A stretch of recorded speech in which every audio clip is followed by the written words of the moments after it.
Hello दोस्तों, welcome back to my channel. I hope आज के मार्केट में आप लोगों ने अच्छे से काम किया होगा। मार्केट ने तो आज अच्छा खासा मोमेंटम देखने को मिला है हम लोगों को अपसाइड। और अब देखते हैं कि कल क्या होगा, कल मार्केट में क्या हो सकता है। ये मोमेंटम मार्केट कंटिन्यू करेगा या कल एक सेलिंग आएगी फिर से। चलिए वो देखते हैं। तो चलिए, ये टाइम फ्रेम लगा हुआ है आप लोगों को, वीकली टाइम फ्रेम। तो वीकली टाइम फ्रेम पे अगर हम लोग देखें मार्केट, तो जैसा कि मैंने आप लोगों को लोअर लो लगाते हुए मार्केट यहाँ से ऊपर गया है। और एक कैंडल, दो कैंडल, तीन कैंडल, और तीनों कैंडल मार्केट में स्ट्रांग दिख रहा है। ये तीनों कैंडल आप लोग ऑब्जर्व करते हैं, ये तीनों कैंडल मार्केट में स्ट्रांग दिख रहा है हम लोगों को। तो अब ये कैंडल का क्लोजिंग में भी लास्ट डे यानी कल फ्राइडे का बाकी है। तो अगर ये कैंडल पे कल अगर ऊपर के साइड ही अगर निफ्टी में क्लोज करता है तो ये भी कैंडल एक स्ट्रॉन्ग कैंडल माना जाएगा। लेकिन दोस्तों, यहाँ पे देखने वाली बात ये है कि मार्केट में बाइंग तो आ रहा है। चलिए, ये कैंडल भी ऊपर गया, ये कैंडल भी ऊपर गया, ये कैंडल भी ऊपर गया। लेकिन आप लोग गौर कर रहे हैं निफ्टी में, तो निफ्टी में स्टॉक उस हिसाब से नहीं चल रहे हैं। खासकर मिड कैप के स्टॉक उस हिसाब से मोमेंटम नहीं कर रहे हैं। तो उसका रीज़न पता नहीं मुझे क्या है। लेकिन मिड के अगर निफ्टी में ये बाइंग आ रहा है तो सबसे मिड कैप के स्टॉक भी मोमेंटम करना चाहिए। आप लोग के पोर्टफोलियो में भी, जैसा कि आप लोगों ने देखा होगा कि पोर्टफोलियो में उस हिसाब का चेंजेस नहीं आया है। तो अब क्या ये बाइंग सस्टेन करेगा, नहीं करेगा, या फिर से यहाँ से रिवर्सल देखने को मिलेगा, या फिर से मार्केट में सेलर्स का कंट्रोल आएगा, फिर से मार्केट नीचे सेलर लेके आएंगे। तो वो देखने वाली चीज़ है अभी यहाँ पे, क्योंकि उस हिसाब से मिड कैप के स्टॉक में हम लोगों को मोमेंटम नहीं देखने को मिला है। जैसे कि अगर निफ्टी के वेटेज की बात करें तो सबसे ज़्यादा वेटेज है रिलायंस।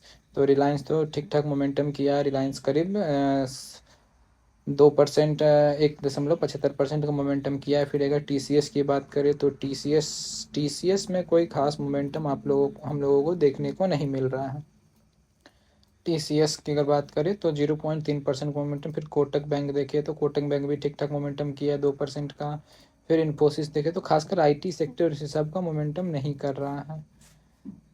उसके बाद एचसीएल फिर ठीक ठाक मोमेंटम किया है, देखने को मिल रहा है एचसीएल में। उसके बाद फिर देखे तो bank Nifty, HDFC life insurance, उसके बाद फिर हिंदुस्तान यूनिलीवर, ये भी ठीक ठाक मोमेंटम देखने को मिला है इसमें भी।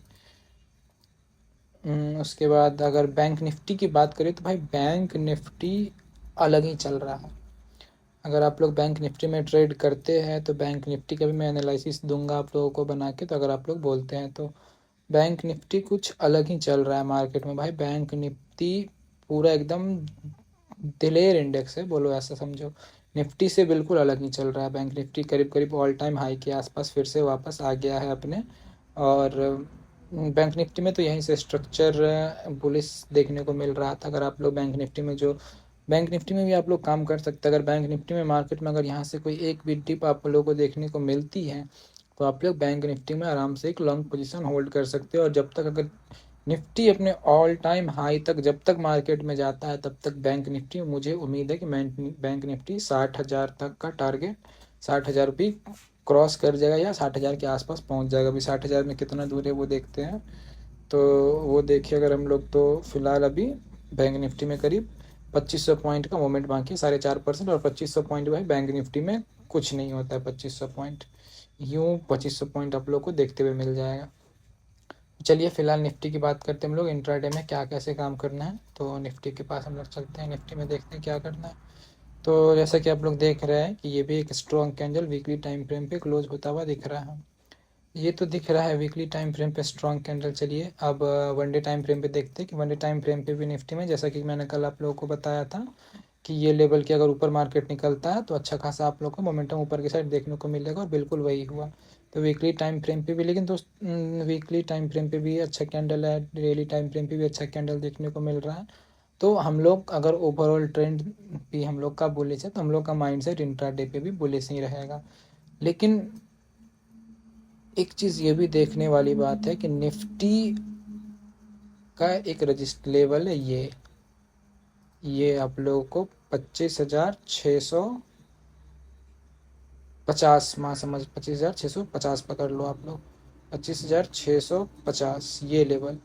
यहाँ निफ्टी लास्ट टाइम टच किया था आप लोगों को 30 जून में आसपास निफ्टी यहाँ पे ये लेवल के पास आया था, यहाँ से रिवर्सल देखने को मिला और करीब फिर से निफ्टी 5-6 महीने बाद फिर से इस लेवल के पास मार्केट में पहुँचा है।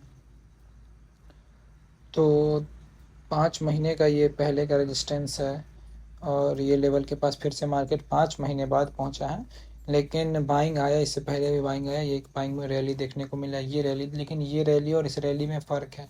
इस रैली में आपको एक भी स्ट्रॉन्ग कैंडल देखने को नहीं मिल रहा है, लेकिन इस रैली में अगर आप लोग देखते हैं तो एक कैंडल, दो कैंडल, तीन कैंडल को हम लोग हटा दें तो सारे का सारा स्ट्रॉन्ग कैंडल, और इस बाइंग में देखने को स्ट्रेंथ मिलना हम लोग को। तो ये तो बात हो गई सॉरी, ये तो बात हो गई आपको वन डे टाइम फ्रेम। और वन डे टाइम फ्रेम मैंने इससे पहले भी एक्सप्लेन किया था कि मुझे एक स्ट्रक्चर देखने को मिल रहा है। ये स्ट्रक्चर का मैंने बात किया था कि ये एक ट्रेंड लाइन यहाँ से देखने को मिल रहा है और नीचे से मार्केट लोअर लो जैसे लगाते हुए ऊपर जा रहा है, तो ये एक ट्रेंड लाइन हो गया, ये एक ट्रेंड लाइन। तो ट्रेंड लाइन के ऊपर हम लोग अच्छा खासा कैंडल से ब्रेकआउट किए हैं, और अगर हम लोग इसके हाई को अगर हम लोग ब्रेक करते हैं, जिस दिन हम लोग इसके हाई को ब्रेक किए या अगर कल करते हैं, अगर वन डे टाइम फ्रेम पे ऐसा एक स्ट्रॉन्ग कैंडल एक और क्लोजिंग दिखता है, तो दोस्तों फिर हम लोग को निफ्टी में आप लोग ऑल टाइम हाई निफ्टी का देख सकते हैं टच होते हुए। कोई बड़ी बात नहीं है, ऑल टाइम हाई टच होने में निफ्टी में 25,272 का ये लेवल मार्केट में ईजिली खुल जाएगा अगर हम लोग इस लेवल के ऊपर जाते हैं तो चलिए, ये तो अभी दूर की बात है, ये देखते हैं हम लोग क्या कैसे होता है, ये तो मार्केट डिसाइड करेगा, मेरे बोलने से और आपके बोलने से कुछ नहीं होगा। चलिए अब हम लोग बात करते हैं इंट्राडे पे क्या हम लोग को कैसे ट्रेड करना है। तो उसके लिए हम लोग आते हैं 1 आवर टाइम फ्रेम पे। अगर 1 आवर टाइम फ्रेम पे हम लोग देखें तो 1 आवर टाइम फ्रेम पे भाई निफ्टी एक ऐसी जगह पे ना मुझे दिख रहा है ना कि जहाँ से निफ्टी या तो ऊपर भी निकल सकता है या घूमना होगा तो निफ्टी यहीं से घूमेगा। उसका रीज़न मैं आपको बताता हूँ, ये देखो,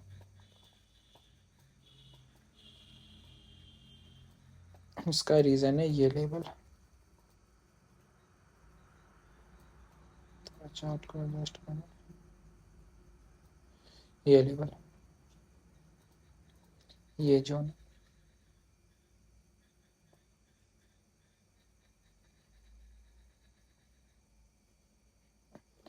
$620 से लेकर 660 तक का ये जोन, ये 40 पॉइंट का ये जोन बहुत इंपॉर्टेंट है। ये 40 पॉइंट का जोन अगर हम लोग इस जोन के ऊपर निकलते हैं 1 आवर टाइम फ्रेम पे, अगर स्ट्रॉन्ग कैंडल क्लोज करता है अगर 1 आवर टाइम फ्रेम पे, तो फिर प्रोबेबिलिटी है ज़्यादा से ज़्यादा कि निफ्टी अपने ऑल टाइम हाई के टच करे। तो ये जोन बहुत इंपॉर्टेंट है, ये जोन।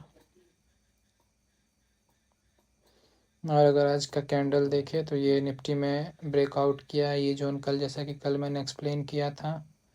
इस जोन के ऊपर अगर निफ्टी निकलता है तो अच्छा खासा ब्रेकआउट देके निफ्टी अच्छा खासा मोमेंटम करेगा, और वही हुआ, अच्छा खासा निफ्टी मोमेंटम किया।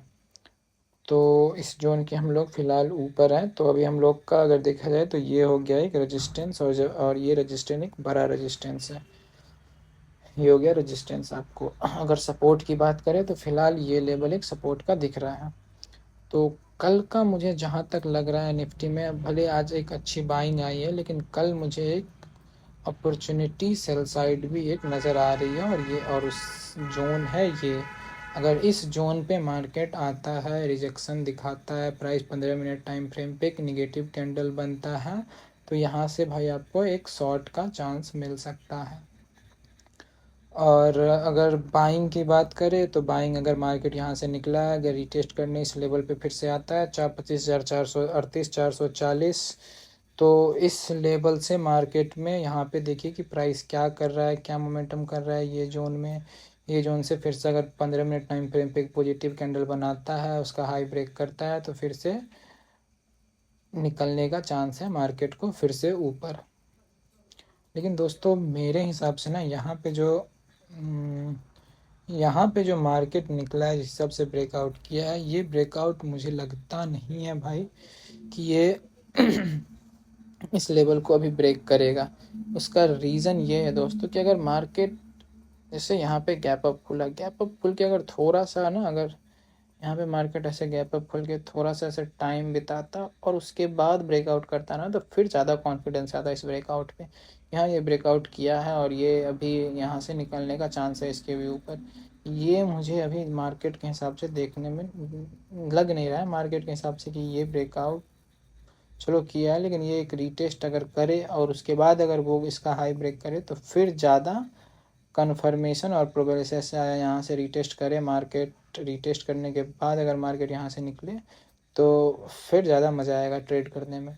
तो यहाँ पे कल हम लोगों को न्यूट्रल रहना है, यहाँ से देखना है कि अगर मार्केट गैप अप के साथ अगर खुलता है तो फिर क्या मार्केट में प्राइस कर रहा है, ऑप्शन चेन का डाटा क्या बता रहा है, उस हिसाब से हम लोग को ट्रेड करना है। अगर आज का डाटा आप लोग अगर गौर किए होइएगा तो आज का तो क्लियर डाटा एक साइड का ही डायरेक्शन था और एक साइड अच्छा डायरेक्शन देखने को मिला है। लेकिन ये डायरेक्शन देखने तो मिला है, लेकिन बस वही है कि मुझे एक वो था कि मार्केट जैसे इस लेवल पे आया, इस लेवल पे मार्केट थोड़ा सा ना ये ब्रेकआउट करने के बाद ये थोड़ा सा ना मार्केट यहाँ से निकला, थोड़ा सा रीटेस्ट करने के लिए नीचे अगर आता और उसके बाद अगर ये निकलता ना तो फिर ज़्यादा कॉन्फिडेंस आता कि फिर ये इसको ब्रेक करके निकल जाएगा। लेकिन ये निकल गया डायरेक्ट, और मार्केट मेरे हिसाब से जब भी डायरेक्ट कोई लेवल का ब्रेकआउट करता है ना तो फिर वो लेवल से मार्केट रिवर्सल आने का चांसेस ज़्यादा है। तो इसीलिए कल प्लान रहेगा मेरा, मैं आपको जैसे बता रहा हूँ कि ये लेवल एक रेजिस्टेंस हो गया, ये एक सपोर्ट हो गया, इसके बीच में अगर हम लोग फिर रिट्रास्टमेंट पे यूज़ करें तो यहाँ से एक रैली देखने को मिली है। तो डिप हम लोग अभी बाइंग में ही है तो हम लोग डिप पे ही प्लान करेंगे, ज़्यादातर हम लोग का प्लान रहेगा। तो डिप का अगर देखें तो ये लेवल हो गया 25,000, ये लेवल आप देख लो 25,547 और 25,500। अगर 25,500 के हम लोग ऊपर ही कल 1 घंटा ट्रेड कर लेते हैं, अगर 1 घंटा मार्केट में हम लोग सुबह निकाल लेते हैं तो कल प्रोबेबिलिटी है मार्केट में फिर से कि मार्केट एक फिर से रैली करे ऊपर के साइड और रैली करे ऊपर के साइड, तो फिर आप लोगों को 25,700 तक का टारगेट आप लोगों को देखने को मिल सकता है। अगर हम लोग टारगेट की बात करें तो कहाँ तक का ऊपर जगह है, चलो वो मैं देखता हूँ। 25,600 इसके ऊपर हम लोग निकलते हैं तो फिर मार्केट में फिर 25,800 तक का टारगेट, 25,750 से 800 तक का टारगेट फिर से कल मार्केट में ऊपर में देखने को मिल सकता है। तो ये हो गया बाई साइड। अब अगर सेल साइड देखते हैं, सेल साइड क्या करना है। सेल साइड मेरा एक प्लान रहेगा यहाँ पे कि अगर यहाँ पे मार्केट 15 मिनट टाइम फ्रेम पे चलते, 15 मिनट टाइम फ्रेम पे हम लोग अगर एक यहाँ पे जाके मार्केट प्राइस में रिजेक्शन दिखाता है, अगर एक strong candle sell side close करता है अगर मार्केट में यहाँ, तो फिर यहाँ से मार्केट में ज़्यादा चांसेस रहेगा। अगर एक स्ट्रॉन्ग कैंडल एक अगर सेल साइड क्लोज करता और उसका लो ब्रेक होता है तो फिर अगर मार्केट में एक चांसेस रहेंगे कि फिर से मार्केट 25,040 तक देखने को मिले। और अगर बाइंग की बात करें तो बाइंग भी उस वही 25,500 के ऊपर यहाँ तक अगर मार्केट अगर यहाँ कहीं खुलता है, मार्केट अगर सस्टेन करता है 1 घंटा तो फिर मार्केट में मोमेंटम देखने को मिल सकता है, रैली कंटिन्यू कर सकता है।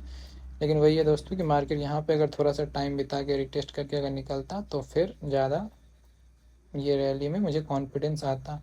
अभी मुझे कॉन्फिडेंस कल के साइड ज़्यादा सेल साइड लग रहा है। उसका रीज़न यही है कि मार्केट सीधा ब्रेकआउट करके यहाँ से डायरेक्ट ही निकल गया। अगर हम लोग 1 आवर टाइम फ्रेम पे देखें तो आज एक भी रेड कैंडल क्लोजिंग नहीं किया, और मेरा आज का प्लान था ट्रेड का कि मार्केट यहाँ से निकला जैसे किसको ब्रेक किया, थोड़ा सा रिटेस्ट करे यहाँ पे मार्केट और उसके बाद निकले, लेकिन ये कहीं रिटेस्ट करने आया ही नहीं मार्केट, ये सीधा निकलता ही चला गया। तो खैर जो भी है, आज मार्केट मोमेंटम तो अच्छा किया है, लेकिन उसके साथ साथ जैसा कि मैं गौर कर रहा था कि मिड कैप स्टॉक एक भी उस हिसाब से मोमेंटम नहीं कर रहा जिस हिसाब से निफ्टी मोमेंटम कर रहा है। चलिए अब 15 मिनट टाइम फ्रेम पे देखते हैं कि 15 मिनट टाइम फ्रेम पे क्या करना। 15 मिनट टाइम फ्रेम पे दोस्तों जैसा कि मैं आपको बता दिया कि लेवल आपको ये है एक इम्पोर्टेंट लेवल, ये भी रहेगा आपको 25,500 का एक इम्पोर्टेंट लेवल है ये जोन, ये जोन बहुत इंपॉर्टेंट है दोस्तों। ये जोन अगर इस जोन के आसपास कहीं मार्केट आता है, सस्टेन करता है, तो फिर से ये रैली फिर से आप एक अपसाइड बाउंस देखने को मिल सकता है। अगर इस जोन के हम लोग नीचे निकलते हैं 25,020 के नीचे तो फिर मार्केट में टारगेट 25,040 450 तक का आपको दिख सकता है मार्केट में। और अगर कहीं हम लोग इसके नीचे हम लोग इसके नीचे खुलते हैं तो पहला टारगेट हम लोग का रहेगा 25,360 का, क्योंकि मार्केट यहाँ पे ये गैप फिल करने आएगा ही आएगा, ये तो कन्फर्म है। तो फिलहाल हम लोग का माइंडसेट अप साइड ही रहना है, बाई साइड ही हम लोग प्लान करेंगे, लेकिन कल के मार्केट में भाई थोड़ा सा ध्यान से हम लोग को ट्रेड करना है, क्योंकि हम लोग है बिल्कुल एक रेजिस्टेंस के पास, और एक स्ट्रॉन्ग रेजिस्टेंस यहाँ पे है। तो यही रहा दोस्तों लेवल, आपको लेवल जैसा कि मैंने आपको एक्सप्लेन कर दिया कि ये रेजिस्टेंस हो गया आपको 25,640 से 660 के बीच का। इस लेवल की अगर आप लोग को 15 मिनट टाइम फ्रेम पे नेगेटिव कैंडल देखने को मिलता है, तो उस नेगेटिव कैंडल के लो के टूटते ही आप लोग को एक एंट्री मिलेगा, डाउन साइड एक आप शॉर्ट कर सकते हो। अगर कहीं इस लेवल पे मार्केट खुलता है, अगर इस लेवल पे आधा घंटा भी अगर सस्टेन करता है मार्केट, तो फिर एक अपसाइड मोमेंटम देखने को मिल सकता है। अगर कहीं इसके नीचे हम लोग आते हैं, तो फिर इसके नीचे फिर हम लोग को 440 तक का जगह मिलेगा। और अगर हम लोग कहीं 100 पॉइंट गैप अप खुलते हैं अगर मार्केट, तो फिर 60 हम लोग वेट करेंगे 25,700 के। अगर इस आसपास में अगर हम लोग अगर खुलते हैं, तो फिर हम लोग आधा घंटा वेट करेंगे, ऑप्शन चेन का डाटा देखेंगे, डाटा क्या कह रहा है उस हिसाब से फिर हम लोग ट्रेड प्लान करेंगे। तो यही रहा एनालिसिस दोस्तों आज का वीडियो में, और आई होप कल का दिन शुभ हो आप लोग के लिए। Thank you so much.